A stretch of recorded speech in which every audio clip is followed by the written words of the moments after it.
కృష్ణా జిల్లా మచిలీపట్నంలో కేంద్ర కార్మిక సంఘాల ఆధ్వర్యంలో జైల్ భరో కార్యక్రమం ఉధృతంగా సాగింది.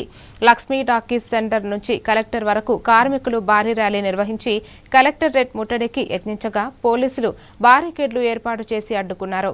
ఈ క్రమంలో ఇరు వర్గాల మధ్య వాగ్వాదం, తోపులాట చోటు చేసుకుంది. అరెస్టు చేయాలని డిమాండ్ చేస్తూ రోడ్లపై బైఠాయించిన ఆందోళనకారులు అనంతరం చిలకలపూడి పోలీస్ స్టేషన్కు వెళ్లి స్వచ్ఛందంగా అరెస్టు చేసుకోవాలని కోరారు.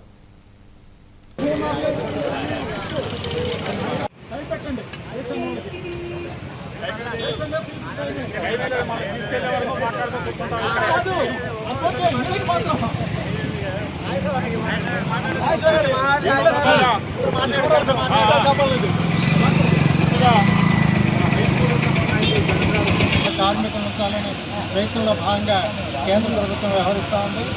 అలానే వ్యవసాయ రంగంలో పెట్టుబడులు, మార్కెట్లు, వనరులు వీటన్నిటినీ విదేశీ కంపెనీలకి వాళ్ళతో అంటగాగినట్టు అన్ని సంఘాల వాళ్ళు అన్ని బాగా మాట్లాడతారు.